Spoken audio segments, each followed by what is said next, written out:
want you to think back to the first time you ever remember being truly afraid. What was it? Does it stick with you today? This is the sort of thing that we talk about on the House of Asher. Won't you join us?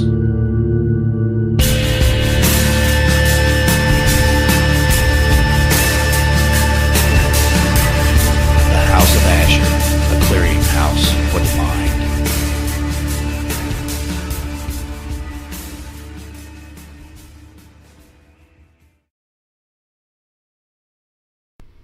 Hey everybody, it's Steve Asher from the House of Asher. You're listening to episode 19. It's a very special episode. We're going to have Mr. Fred Olen Ray on in a few minutes to talk about his dazzling and decade-spanning career. We will be getting him on the phone in just a few minutes. So everybody hang loose and we'll get down to it. All right, everybody, the time has come. I have Mr. Fred Olen Ray. He is, if you know who he is, I'm not sure why you're watching my show, but obviously he's an American film director, producer, screenwriter, actor, cinematographer, an author. Beyond that, he's also been a professional wrestler and went by the name of Fabulous Freddie Valentine. And like I said, he's got over 150 films to his credits. Just a quick list of ones that I know more than the other ones. The Tomb, Bikini Frankenstein, Beverly Hills Vamp, Evil Tunes, great film. Alien Dead, and even All I Want for Christmas, Possessed by the Night, and my favorite, Texas Chainsaw Hookers. Fred, welcome to the show, man. I appreciate you taking time out of your busy schedule to talk to a lowly critter like myself. Well, happy to be here.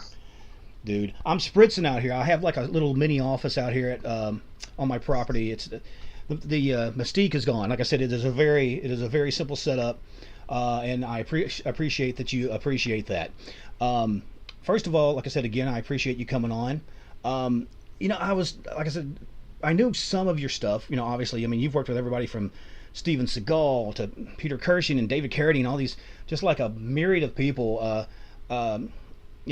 Obviously, Michelle Bauer and Brink and Miss Quigley, and to even like Barbara Dare, if I'm not mistaken, in Savannah before she was Savannah. So, I mean, your stuff has really spawned a hell of a gap, man. Is there anything you want to kind of touch on? Obviously, people, if they do follow, they knew that you grew up in Florida. How did growing up in the South affect your filmmaking? You know, I think it was. I didn't really, when I was younger. I mean, I thought that I wanted to be involved in film, but it didn't seem like a possibility. You know, Hollywood's a million miles away, and I'm, a middle-class kid in Sarasota. And one of the things that fascinated me at the time was that there were people in Florida making feature films, local people making features, and they would play at the drive-in, they would play at theaters. And so that sort of brought the idea that maybe there was some spot or some way to get in there, because at that moment, Hollywood didn't seem that far away. And you'd see guys, like Bill Grafay, making his films in Florida, and a lot of other people making, The Night Daniel Died and Alan Arsby's Death Dream and stuff. And these were all locally made films. And so I would take my time when I got into high school in Fort Lauderdale, and I would try to seek out these people. And amazingly enough, a lot of people like Bill Grafay, they weren't dismissive. They would, because I had my own little fanzine that I published back then, and so I would set up interviews with Rico Browning before anybody else ever spoke to him about The Creature from the Black Lagoon. And I'd get to meet these guys, and they would give me advice, and it was encouraging. So and then eventually I tried to make my own films. Once I got out of broadcasting school and moved to Orlando and worked in television, I had access to 16mm sound cameras at that point. And, it was just like, just trying to, do what everybody else was trying to do without the advantage of being able to tap into a home video market, which didn't exist at that time. The only outlet was the drive-in movie theater, because the films we were trying to make and others were making were not going to go on television. There was no VHS or DVDs or Laserdiscs or anywhere for your movies to go. So, when you went to make a film, you had to aim for, making a theatrical film, which makes it a lot harder. Right. Well, something that I was going to say, you were talking about Creature from the Black Lagoon. I know you grew up, kind of like myself, a fan of like Famous Monsters, a film and magazine, and I grew up on that, and Creepy and Eerie and all the different, like Tomb of Dracula and all that. Being a kid from the South, it's sort of different, I mean, I don't want to get muddled up in the Southern thing, but I was just saying, here it was really hard initially locally here, because like I said, Princeton's a really small town where I'm from, but we did have a drive-in and stuff, and so sometimes you would see stuff like the Vincent Price and the Wax Museum or something like that, and occasionally you get like some good R-rated stuff, which for like a a kind of preteen inching into that stuff, you're curious, right? And which it was scary, but then you got all these like these cuties in there too, and it sort of kicks something in the back of your head. Either it connects with you.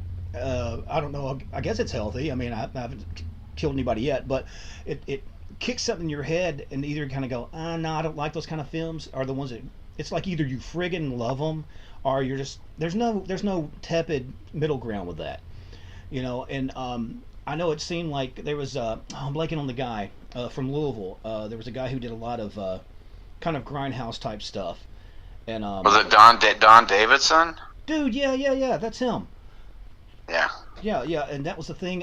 That was sort of like my first exposure to that, because I know like early on, I would talk to some other people that did similar stuff, and sometimes, I mean, in certain areas they could only get them to like show either at a drive-in or worst case scenario like an adult film theater or something, as right. sort of like a second reel or whatever.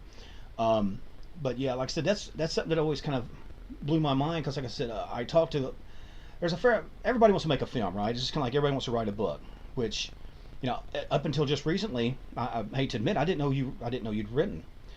So I got an education in restudying you, so that was pretty killer.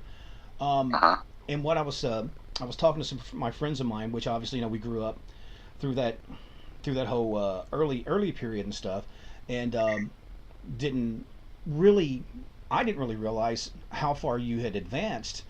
Not that those films are crap. Obviously they had their merit. But what I mean is in regards of the viability and commercial success of some other stuff. Because I've seen it. You've made films that are more mainstream, that's great.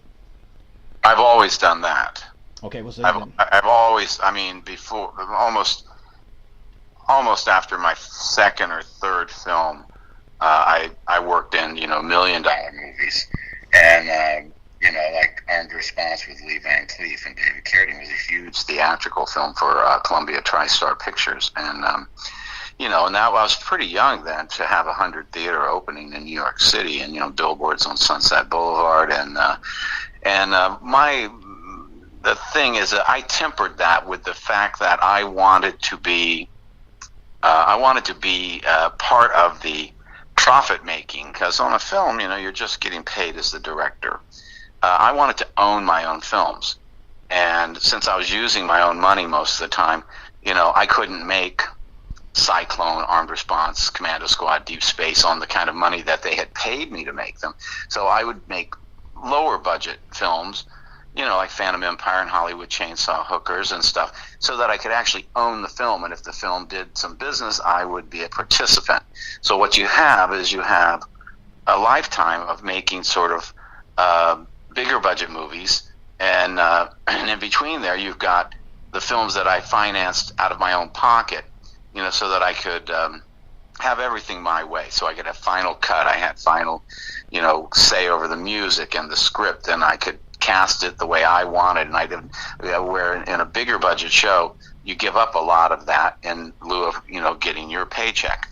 So, for every independent little film that might be a genre movie, I would be making, 3 regular bigger budget shows, which a lot of times, those kind of shows don't get on the fans' radar because it's not in the genre.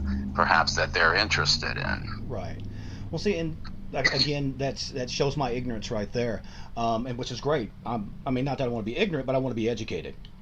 Something I always took from the way that it seemed, or my observation of it. I grew up, it kind of got into like metal and punk and stuff, and especially it seems like a lot of your vibe, you kind of have that punk ethos of going, look, I'm gonna do it how I want it.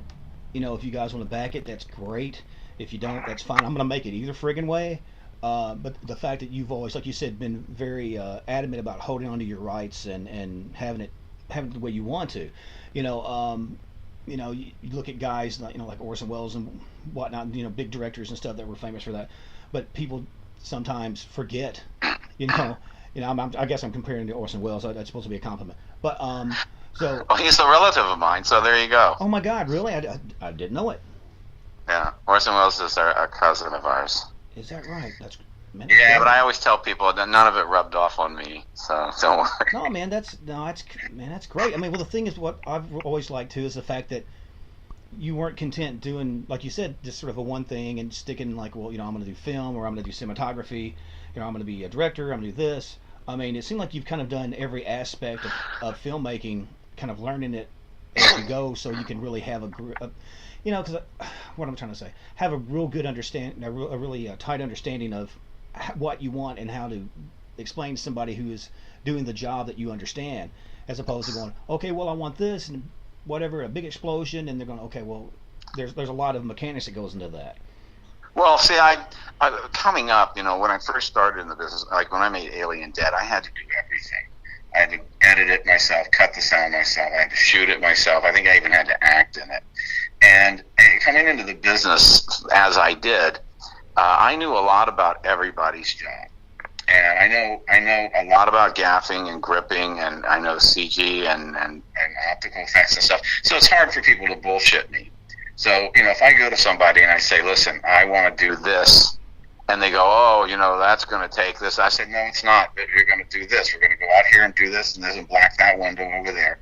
It really pays in this business to know a little bit about everybody's position, because then people can't bullshit you. Yeah, they can't play with you. I mean, and the thing is, and that's kind of how I came into the business. I almost never worked as a production assistant. I've almost always been a director.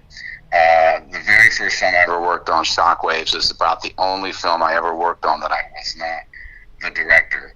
Unless I'm doing somebody a favor, I'm acting in something, or I've done some strange offshoots for friends of mine, but not out of necessity, but out of friendship. The main thing that really drives people, and they have to understand, is that I do this for a living. I have to make the rent or mortgage and all the house payments and all the car payments and all that stuff, from being a film director. There's no in-between off-time job for me, other than that I run my own little DVD company. And I'm a guy with 4 sons, so a lot of times you'll end up taking a job that you really don't want and you're not crazy about, but, I'm a professional working filmmaker. Right. So I can't be adamant about a lot of stuff. So, like in the last, 5 years or so, I've made a proliferation of women's thrillers for Lifetime and Christmas movies for television, for Ion, Up TV, Lifetime. Right. And people say, "Oh, well, I hope you have a new film coming out soon." I said, "Listen, I got 4 or 5 movies coming out every year. You're just not watching the right channel." See, I haven't stopped. I've been busier than ever in the last 3 years. Yeah, I mean, that's what I'm saying, because I looked at everything, and obviously, I try to do my homework and have an understanding of what you've done from where I was really, from what I really geek onto, right? And like I was telling my wife, because you do a lot of like Lifetime, and didn't you do some Hallmark stuff too? No, I've never done anything really for Hallmark. I go, to be honest with you, and completely honest, I go where the paycheck is. As people say, if you pick fruit, you go where the trees are. And I've always considered myself a filmmaker. I don't put myself into any kind of a category. I tell stories with a camera, and I kind of go, and that's why I don't I don't spend a lot of time now making zombie movies and stuff because there's no money in it. Right. You know, and there are people who can make them in their backyard, and they make them locally, and they can get their friends to dress up like zombies. You know, and you know, maybe if they're lucky, they'll get $2,500 back out of their movie. I'm not interested in that. Right. You know, I'm interested in, you know, taking care of business. This is you know, I've got a pension and a retirement fund from the Directors Guild, the DGA, and I'm working toward that and getting my health insurance covered for my kids and myself every year. Right. And you know, so I mean, if it's a cowboy movie, great. I've done some really good westerns. If it's an action shoot 'em up like that Seagal movie, I'm the right guy. But if you need a heartfelt Christmas movie that makes people reach for their hankies, I'm that guy too. I like to think, you know, that I'm just a professional filmmaker. I am a genre fan. Right. And you know, first and foremost. But I learned very quickly in this business that I couldn't hold out and not work waiting for someone to want to make a sci-fi or a horror film. You know, I mean, coming right out of the gate, you know, I did The Tomb, which was a very successful show, and I did Star Slammer with Jack H. Harris, you know, but then the next thing that was offered to me was this action film with David Carradine and Lee Van Cleef, and I said, you know, I'm your guy, and that started a whole stretch of action films. So, you know, I feel like I'm a filmmaker more than just anything else, you know. Well, no, you're definitely. I mean, and that's the thing of coming up through, like you said, coming up through learning that, and it seemed like you were taught by, like the old guard of going, look, you know, take a job, you know, take the job regardless of the job. I mean, obviously you want to go where the money's at, but like you said, learn something from anything you're at. And I was going to ask you too. Now, I knew early on, I knew there was like some censorship you had, like in England. Well, you know what? There was that period of time, and I mean, obviously, if you see what they're talking about, it's ridiculous. They weren't able to use the word chainsaw in the title of a movie. I mean, you talk about repressive.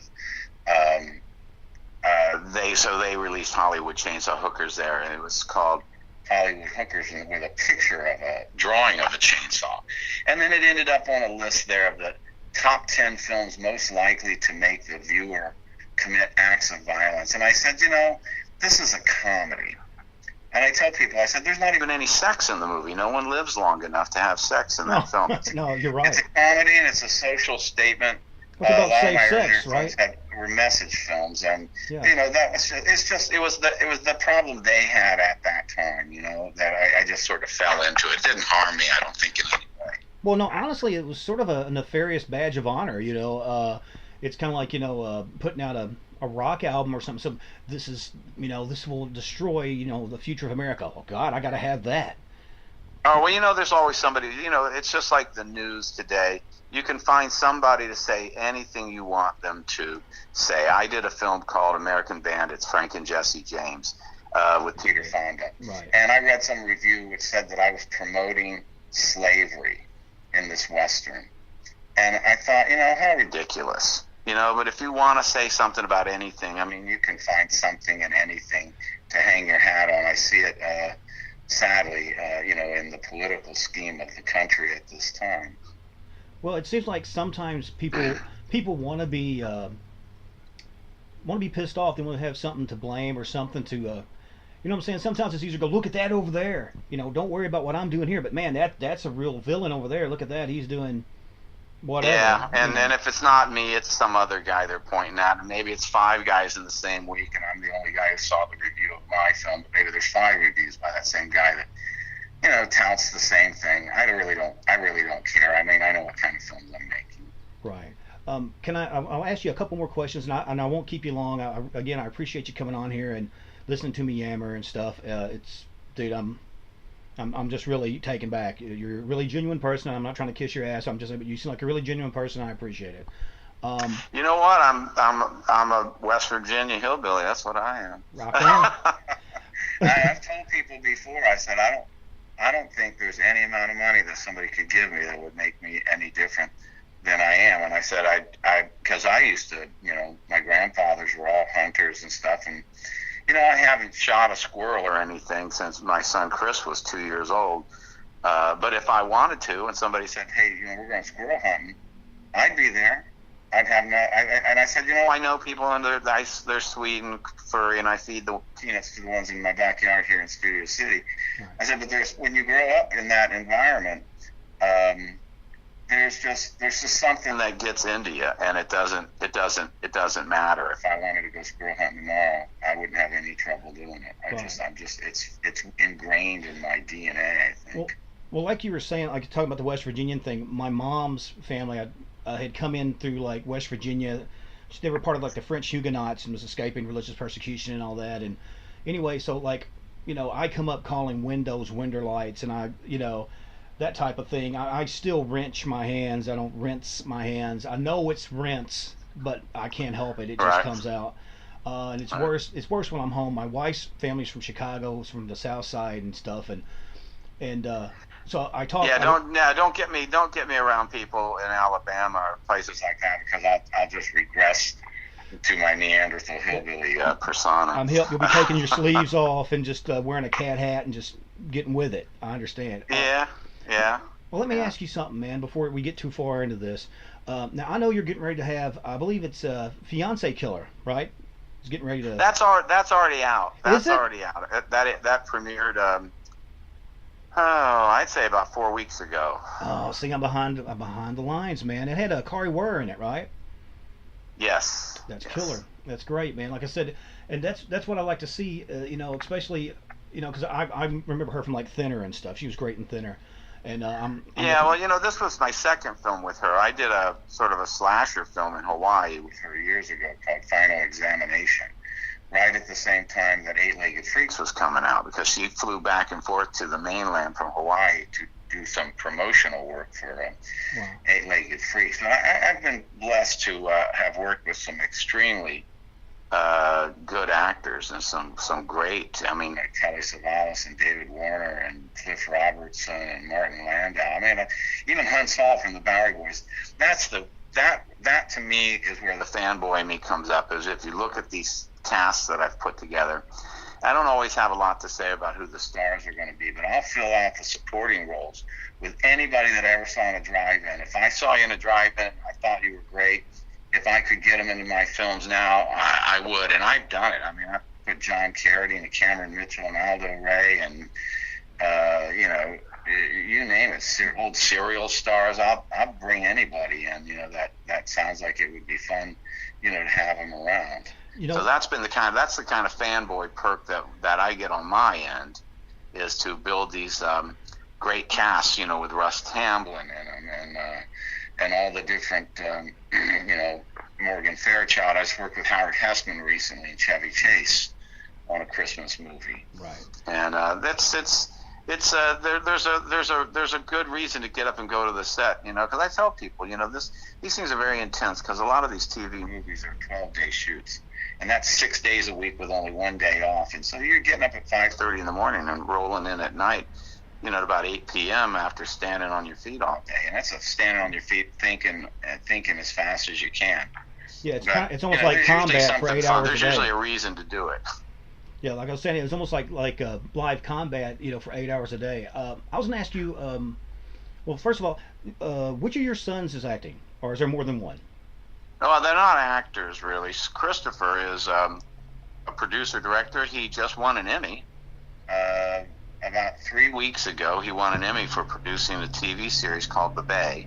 That's awesome. And Chris has made, he started out with The Asylum, making monster movies like, Mega Shark versus Crocosaurus. He made Two-Headed Shark Attack, Three-Headed Shark Attack, Earth versus Asteroid. He's made a ton of those. And then, then he got into making his own films, and he's made a lot of his own movies. He's got a pretty good-sized production going now. And then when he's not doing that, if he's not busy, he will be a producer on my shows. We're working together right now. My son Max is he's 18, but he just won a award at the Grant Film Festival for Best Documentary. We went to see that the other night, and he won an award on that, and he's got a film showing at the Academy of Motion Pictures Arts and Sciences this Thursday night. That's awesome. So, yeah, so they're doing okay. They're doing fine. My one son John, my second oldest, he's head of the internet operations at the University of Michigan. He's not in the film business. Right. Well, let me ask you. I swear I will tighten this down and quit asking a bunch of questions. Two things. Bela Lugosi meets a was it a Jersey Gorilla? Brooklyn Gorilla. That's right. I had the film. I heard about it as a kid. I really dug it and the whole background to that. I saw something recently. I believe I don't know if you were at someone's house or it was your house. You have a print of that. I've got a poster. A poster. Okay. I've got a poster hanging on the wall here, and I have the title card, the original title card for that.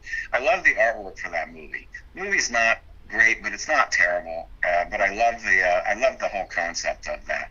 And I'm not a poster collector, but I do have a certain amount of posters. They're all originals, and that's awesome. Yeah, that's one of my favorite posters. Well, let me ask you this, and like I said, and again, I know you got to go, and I keep telling you I'm going to shut up. How often do people go, "Hey, I don't know why I'm doing it in this voice. Hey, I got a great idea for a script." Well, we do get a certain amount of people because over the years I've funded a lot of filmmakers with varying degrees of success. I've given money to young people starting out. If they've shown something that I think I can do something with. So at times I'll get people who want us to fund their movies, but most of them it's just not for us. The kind of stuff that people are making locally isn't professional enough. And right. And for our DVD company, of course, we have a level of professional production that we expect, because if we don't, the next guy along he doesn't want to get burned. If I burn that guy, he won't come back. So, well, of course, I get that, but it's a thing about it is that a screenplay, especially now, you don't even have to buy a ream of paper to write a screenplay. You can write a screenplay on your computer. But most people, it's just, it's great because they can do the screenplay. What they don't understand is the mechanics of what actually makes a good film. The women's thrillers and the Christmas movies are very set formulas, almost like a 1950s monster movie, if you think about them in that way, that everything has to happen. These certain things have to happen at these certain points in the film. And if you don't understand that there's a formula, it's like a B movie. It has a formula that appeals to a certain audience sector. In this case, what they would call the housewives or women, and they want to see certain things at certain times. And so when people do these scripts, they want to rewrite or reinvent the wheel, and they don't want to follow the formula. They want to convince you that their pattern is better than the one that's working, right. And that. One thing that doesn't work. Well, you can't. They tell you don't try to reinvent the wheel. Go with what's working. Right. Yeah. Take the beaten path because that's proven to be successful. It makes sense. I know, which I don't know how much you know of what I do. I put out a couple books about hauntings in this area and some at a prison I actually worked at, and it was pretty intense. It was a maximum security prison and stuff, and like hot guards, half dressed. I was kind of disappointed when I went to work at prison, and then it was just a bunch of ugly fat guys like me. But it paid the bills. All right. But I made a film in Kentucky. I shot one movie there. What did you shoot here? I did Hatfields and McCoy's Bad with Blood. Christian Slater. With Christian Slater and Jeff Fahey and Perry King and Priscilla Barnes. We did that in and around Bardstown. Oh yeah, well Bardstown's not super far from here because, like I said, I'm on the western part of Kentucky. Like I don't know if you know where you know where Nashville is. I'm probably like an hour and a little bit west of Nashville. Like I'm within whistling distance of Missouri. So I mean, oh, okay. So we weren't too far. We were about an hour and a half. It felt like outside of Louisville, because I knew we flew in there, and for a week we prepped out of Louisville before we moved to Bardstown. And then we went all the way down near Bowling Green to a place called Copper Canyon Ranch, which was sort of like a western town, and we shot down in there. We shot at the Lincoln Boyhood Cabins. It was like a park where they had moved these really old cabins, and that was closed because it was dead of winter when we were there. It was December and it was freezing cold, and they just gave us the keys to the cabin and asked us, please don't burn them down. Yeah. We said, okay. Well, no, man. Well, I'm just starting to say, most people here that that we've talked to. I've actually got some friends in Paducah that I'm trying to throw some short stories I've got into like a little idea for just like almost a creep show type, 10, 15 minute stories, 4 or 5 of them into a little thing. And there's a lot of people here that it's like, well, yeah, man, you want to use our house or our back fields or some of our whatever, this pond and the old barns down here. Sure, man, go ahead. Like you said, just don't burn it down and don't trash the place. And that's something that I've noticed. I will say in the South. I'm not saying people aren't this way in the North either, but that I've dealt with personally. That people are pretty cool about it. And that's We hooked up with some Civil War reenactors, and we did a big battle scene, and people were very friendly. We've made a lot of films in Buffalo, New York, because Buffalo has been a very positive experience for us. And again, it's so difficult in Los Angeles because people here, even though this town is built on filmmaking, people here act like you're some kind of disease. It's unbelievable the way they treat you here if you want to film something. I mean, even if you want to shoot in your own house, they will make it as difficult for you as possible. And if you just bring a camera and set it down and they catch you in your own home with the camera running, there's like all kinds of penalties and things that go with it. So, we're starting prep today for 2 new films. We're going to shoot them with a week off between them. And we thought about leaving town, but I'm just so tired of having someone watch my house, and then I got to have somebody look after, make sure my kids don't destroy the place. Yeah. And so I'm glad to be filming here, but the money doesn't go very far in Los Angeles. Everybody has their hand out. It doesn't matter what you want to do. Everyone gets a touch, comes right? At a price. Yeah, they're crazy. Well, let me ask you. I'll make a comment. First of all, if you do anything else in Kentucky, if you need about a 6 foot tall, bald, George Clooney-esque, not so much, goofy kind of guy, I'm your guy. Also, before I let you go, do you ever plan on actually filming student chainsaw nurses? No. Okay. No, we used to do that. We used to do that as a joke. Like a teaser. And at the end of Phantom Empire, it says that we're going to make a sequel. It says that at the end of Scalps. We said that at the end of Star Slammer. It was one of those old gags that I used to do. Almost like the old Flash Gordons until like next time type deal, right?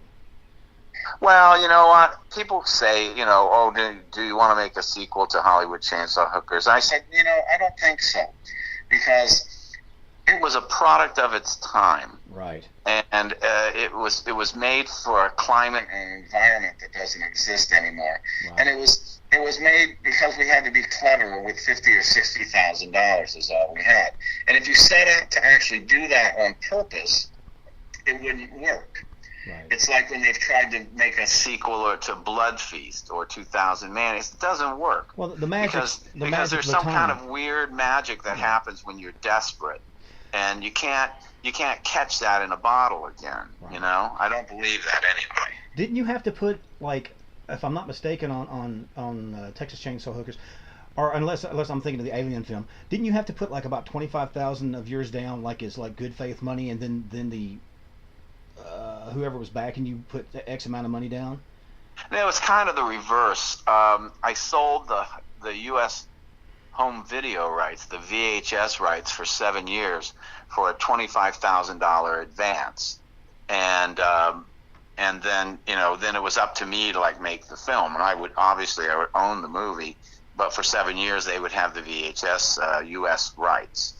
So that's how we went in. We pitched 2 different ideas. Zombie Holocaust was one of them, and Chainsaw Hookers. And they said, "Oh, could we make it Hollywood Chainsaw Hookers?" And I said, "Yeah, okay." And they gave me the $25,000, and then I put the rest of the money in myself. And it was a cheap film. Like I said, it was made in 5.5 days, I think, some ridiculously short amount of time. Right. But it's had legs, and it's still making money for everybody today. Sure. And it did very well overseas. It had a great title and had a great campaign, and for a film like that. But like I said, it's like Biohazard or some of those things. They were made for a certain period in history that's no longer here. And if you go back and try to capture that again, I think it would just look stagey and pretentious. And Right. you know, I'm not all about revisiting the past. I'm about going forward. Dig it, man. Tell you what. This is Fred Olen Ray, the man, the myth, the legend, hell of a guy, the people's poet, and he's doing his thing. Southern boy, I appreciate it. Like I said, I love you to death. And like I said, I hope to keep in touch with you, and I'm going to keep following what's going on. And Thank you. man, you know, if you just, I've got like a thing behind me. I don't know if you've watched the videos, but it's called the International Wall of Horror. And I've got a bunch of little oddball things, you know, Vincent Price stuff, some horror hosts and stuff, different things from films. If you ever have just some little oddball, you know, whatever, man, like one of the little Texas Chainsaw cutouts or something silly you want to send this way, dude, I'm all about it. I'm not above begging, brother. All right, brother. Well, man, God bless you, and like I said, best to your family, and I will send you a link to this as quick as I get it up. Thank you so much. Thank you, man. Have a good night. Thank you. Bye-bye. Mr. Fred Olen Ray. Man, I want to say a cuss word, but I'm not, because I don't want to like get this get no trouble. I gotta remember these little youngins are watching this film sometimes. Okay, man, episode 19. Oh my God, can you believe that? What a great freaking dude, man. Laid back. What? Bananas. I'm bananas. Anyway, episode 19 is winding down. The night is coming. The clouds are rolling in. Make sure to lock your doors. Check your closet, check your bed. There might be a chainsaw hook in there, so I ain't asking no questions. But until next time, be well,